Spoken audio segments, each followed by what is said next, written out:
Hai semua, Assalamualaikum. Jumpa lagi dalam channel Dapur Kak Sheila. Hari ni Kak Sheila nak share masak nasi goreng cili kering yang sangat simple. Hari-hari nak buka puasa kadang-kadang tak tahu nak masak apa kan. So hari ni Kak Sheila masak nasi goreng je. Selalu Kak Sheila masak simple-simple je untuk buka puasa. Okey, jom tengok resipi dia. Mula-mula kita goreng cili kering dulu. Okey, kita goreng cili kering ni sampai garing lah.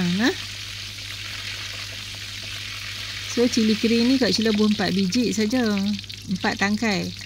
Kalau hampa suka banyak, hampa boleh tambah. Kita basuh-basuh, lepas tu kita goreng.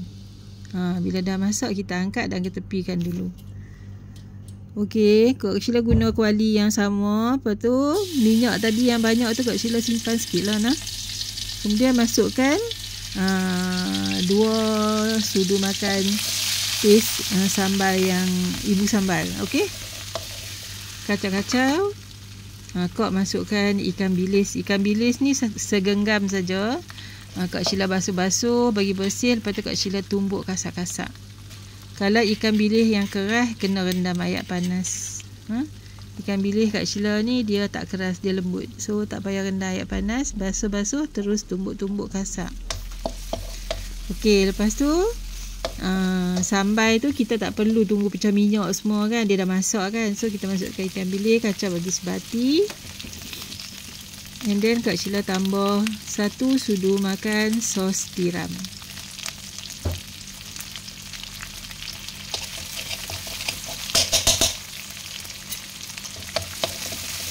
Simple saja kan. Lepas tu masukkan kacang buncis. Kalau tak mau buh kacang buncis, buhlah sayur yang hampa suka. Okey. Lepas tu kita kacau-kacau sekejap. And then Kak Sheila masuk garam sikit saja. Jangan buh garam banyak sebab dalam sambal tu dah ada garam dah. And then kita punya sos tiram pun dia ada garam juga sikit. Kak Sheila guna beras ni untuk masak nasi. Okey. Beras parboil. Lepas dah kita buh kacang buncis tu, kacau-kacau sekejap. Lepas tu kita masukkan nasi. Dan kok tambah sambal nak bagi dia merah sikit. Bagi dia pedas-pedas sikit lah. Sebab sambal ni dia bukan pedas sangat pun. Tak apa nak pedas sangat. So nasi goreng ni memang sangat simple. Kita tak masuk ayam apa pun. Kita just bubuh ikan bilis sahaja. So boleh bagi nama dia nasi goreng ikan bilis cili kering. Okey lah. Okey, lepas tu kita kacau-kacau kan. Kacau bagi dia sebati lah.